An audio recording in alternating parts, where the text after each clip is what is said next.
Hello everyone, welcome back. We're going to do another concealed carry training class today. I've done a number of videos on this topic, and I'm going to put a playlist below where you can click on it and you can see all the concealed carry training videos that I have done. You're probably going to get a lot more information out of those videos than if you take a class, right? Because in the class, a lot of times, especially if it's a class that has like 10, 15, 20 people. I mean, we're the instructors are pretty much going at the speed of like the slowest person in the class in terms of what they know. So you're going to have people in those classes that are asking very basic questions like, what is ammunition and how it works. Okay, so that's why I find that these lengthy training classes a lot of times are just not very productive. Okay, there's just the videos that I do are very focused on specific topics, and today's topic is going to be minding your own business and not being a hero. Okay, really, really, really important. And this video really goes out to the new concealed carriers in states like New York, New Jersey, Maryland, Illinois, Hawaii, California. The reason is because in these states we're going to have, because of the recent Supreme Court decision, we're going to have a lot of new people starting to carry guns. And in a lot of these states, it's kind of, like in other states where people have been carrying guns for a long time, it's part of the culture. Even before people start carrying guns, they hear from other people things that they need to know, right? Even when as they're growing up, they're hearing from other people things that are important and they need to know. In these states, in these specifically anti-gun, Democrat-run states, people haven't been growing up with a lot of this information, and even if you take the training classes, right? A lot of times they're just very textbook oriented. Even the shooting qualifications, again, it's very textbook oriented. You're not learning a lot of the practical stuff that you need to know as a carrier, okay, as an everyday carrier. And the first thing I tell people that I train, that in Democrat-run states and cities, you are a political enemy, okay? If you make a mistake, any mistake at all, in a self-defense type of situation or anything that's gun related, they're going to seek to make an example out of you. It does not matter that you were defending yourself. It doesn't matter that the other person did 100 things wrong. They're going to focus on the one thing that you did incorrectly. That's what they're concerned about. Okay, so first thing I want to say is, if you see a problem developing, okay, your natural tendency, right, your gut reaction should be to mind your own business and not try to be a hero. Okay, and I'm going to give you guys a real life example that I experienced growing up in New York City. There was this guy beating up a woman on the street, right, beating her up. Okay. And I watched this develop from just a little bit of distance. I had the good sense to like mind my own business, okay. But one of the other people, it was this guy. He basically thought that he was going to go help that woman out, okay. So he goes to help that woman out. He starts fighting with the guy, and before I know it, the woman is now and that guy are both fighting the would-be hero. Okay, so that woman that he was trying to save is now attacking that guy. Basically, when the police finally showed up, the woman said that guy basically was the attacker. Okay, and who do you think got arrested in that? Right? Yes, that's correct. The would-be hero. Okay, so and I don't know. I have no idea exactly what happened. I didn't care to find out. I just knew that I shouldn't get involved in that. If that other person did not have that sense, right? Maybe he was from out of the city. Maybe he didn't have the benefit of growing up in that type of a city and knowing what those people that live in those cities are like. And he tried to help, and he got arrested for it. Okay, so that's a real life example that I witnessed growing up. Okay. Um, Aside from that, and I kind of threw that out there because that's real life example. I'm going to give you guys the textbook answer to why you don't get involved. The textbook answer is because you never know all the information, okay? You're never going to know all the information, whether it's an isolated situation between, a conflict between 2 or 3 or 4 people, or if it's basically a shooting situation, right, where you have let's say a shooter in a public place, in a supermarket, or something like that. Again, unlike what you see in the news, right, when they present the news to you, it's usually presented after the fact when all the information, or at least a good deal of the information, has been collected. Okay, very important to keep in mind that if you're in the middle of something like this, right, you have a very narrow focus, right? First of all, it's going to be narrow just because of the buildings, walls. You don't get to see an overview of what's going on. You don't know who all the players are. You don't know who started it. Okay, all you know is yourself, right? You know what your place is, right? In terms of why you're there, who you know there, who you don't know there, right? Let's say if you're there, let's say with your kids or with your family, you know them, okay? You know that they're not involved with this. You don't know anybody else, right? So it is fair to say that anybody other than the people that you know, and I mean know like by name and know where they live, that you maybe showed up with. Okay, you have no idea who any of the other people are and what their part in this, right? Who the aggressor might be, who the victims are. You just don't know any of that. So that's the textbook answer of why you don't get involved. Basically, your job is just to protect yourself. Take a position of cover and be prepared to defend yourself. Don't take the gun out of the holster, right? Keep the gun in the holster. But, like for example, in my case, I would basically free up access to it. Keep it in the holster, because if people see you holding a gun, they might assume that you're the bad guy. Okay. If the situation starts getting closer and closer, right, and you feel that hey, you might need to actually use the gun for self-defense, pull it out, cover it up. Okay, keep the gun covered. Okay, from here it is really quick to get from here to here. Okay, so keep the gun covered up. Okay. For the event that you specifically need to defend yourself. Okay. Now, you might say, well, what about the person that's like 3 feet next to me, or 5 or 10 feet next to me? Well, here's the thing.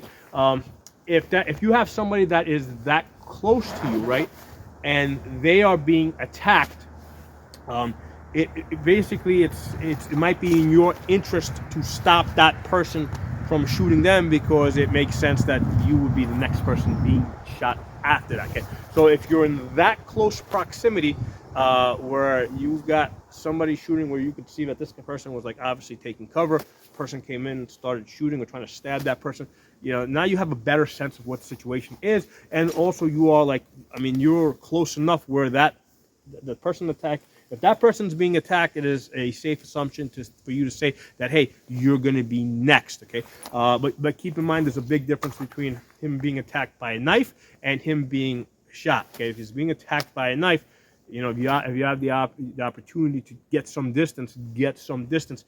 Do not play the hero. There's no rewards for heroes, especially in Democrat-run cities. Okay, so the textbook answer is you never know all of the information. Okay, that's the textbook answer.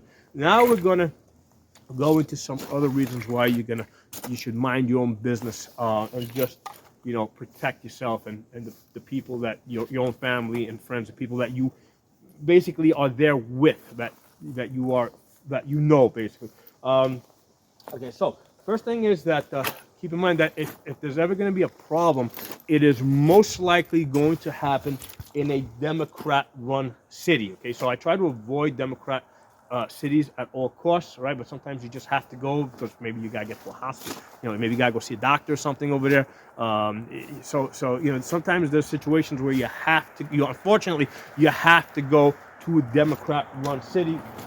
So the thing to keep in mind is that these people in these Democrat-run cities, okay, they created their problems. Okay, they are all guilty. They created their problems. They elected the people to create those problems. Okay, so that's the first thing. Okay, second thing is they don't want your help. Okay, don't think that they want your help. They don't want your help. Other thing is that if you try to help them, they will hate you. Okay, we see this. All this has been already done. Okay, there's plenty of instances where people try to be heroes in these Democrat-run cities, and there's plenty of evidence that that help was not appreciated, and these people ended up being arrested and prosecuted. Okay? The other thing to consider is that the police and the government will also hate you, and also they will try to, if you did anything wrong, any tiny little thing, they're going to try and use that against you, because there's two ways to think of it. First of all, you're a political enemy, okay? But number two, let's say you do succeed and become the hero and save, I don't know, 1,000 people, right? You saved 1,000 lives. Well, here's the thing. Think about this for a second. What did you just do? You just proved how incompetent the police and government is in that city. Do you think that police and government are going to appreciate that? No. You're a political enemy. They're going to want to punish you for that tiny little one thing that maybe you did wrong, okay? So keep in mind that if you do something, if you end up being a hero, right, or doing some heroic action in one of these Democrat-run cities, you're basically competing with the police and government in those cities, okay? And they're gonna see you as an enemy, okay? It doesn't matter that you saved 1,000 people, okay? You're a political enemy. Okay? So these are things to keep in mind. Now, really important here, okay, for you guys to understand. You will never teach the people living in those cities any lesson, okay? Because the common mindset that I think that a lot of people on our side, right, the freedom-loving, Second Amendment gun-carrying community, right, our mindset, I find from talking to people in many cases, hey, if I save their lives, okay, whether it's one person or 1,000 people, if I save their lives, they're going to see the value of the Second Amendment. They're going to see the value of citizens being armed and being able to prepare themselves, armed and being able to defend themselves. So if you are the hero, you're going to teach them the virtues of being armed and trained. Absolutely not true. It's been done, okay? It's already happened. There's thousands of other heroes that came before you, okay? The people in those cities did not learn, okay, from all the other heroes or would-be heroes that came before you. So they're not going to learn from you. Don't think even for one tiny second that any heroics on your part are going to teach these people anything. The thing to understand is we just had an election, right? So look at these cities. What happened in the last election that we had in 2022? Okay, super high gas prices, high food costs, overall inflation. What did they do in those cities? They voted for Democrats again, okay? You cannot teach these people, okay? These people are unteachable. So don't try. Your heroics are not going to teach them anything. The thing to understand is that the people in these cities, about half of Democrats suffer from depression. Okay, that's the reason why they become Democrats. Okay? Half of them suffer from depression.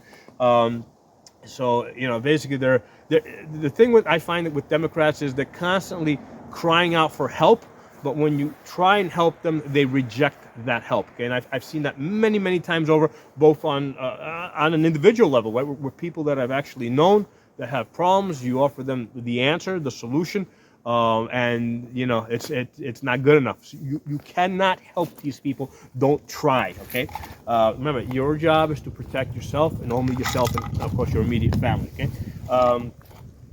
Okay, so the other thing is that they're going to blame you, okay? Anything that you do wrong, any mistakes that you make, okay? So the mistakes can be either anything from minor to major, right? Basically, you miss, one of your shots missed, okay?